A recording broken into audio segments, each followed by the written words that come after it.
নমস্কাৰ আজি মোৰ এই চেনেলটোৰ যোগেৰে আপোনালোকক সকলোকে স্বাগতম জনাইছো আৰু এই মোৰ চেনেলটোত আপোনালোকক এটা সেটিং আগবঢ়াব বিচাৰিছো আপোনালোকে হয়তো WhatsAppত বিভিন্ন মেছেজ বা আপোনালোকৰ ভিডিঅ' নাই বা ফটো আহি আপোনালোকৰ হয়তো মোবাইলৰ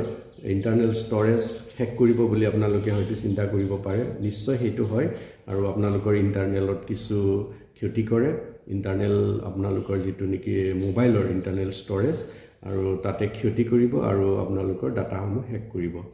হেতু কাৰণে আপোনালোকে কি কৰিব লাগিব WhatsAppত আপোনালোকে গ্ৰুপ নাইবা ব্যক্তিগত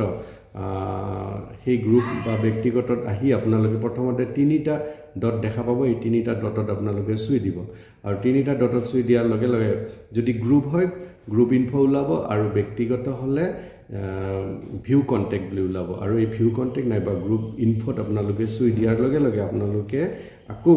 আন এখন চাৰ্ট পাব আৰু সেই আন চাৰ্টখনত আপোনালোকে দেখিব যে আপোনালোকৰ মোবাইলত ডিফল্ট বা ব্ৰেকেটত ইয়েস হেতু আপোনালোকৰ সেটিং হৈ আছে আপোনালোকে সেই ডিফল্ট বা ইয়েসৰ পৰিৱৰ্তে নো বুলি এটা পাব সেই নোটো টিপি দিব আৰু নোটো টিপি দিয়াৰ লগে লগে আপোনালোকে কিনাৰত বা কাখত আপোনালোকে কি দিপিল হয় ওকে বুটন এটা আছে আৰু এই ওকে বুটনটো টিপি দিয়াৰ লগে লগে আপোনালোকৰ তথ্যসমূহ WhatsAppৰ যিবোৰ গ্ৰুপ নাইবা ব্যক্তিগত WhatsAppত আপোনালোকৰ ভিডিঅ' ফটো মেছেজ আহে সেইবোৰ আপোনালোকৰ সেই WhatsAppতে থাকি যাব আপোনালোকৰ সেই মেছেজ বা ভিডিঅ'বোৰ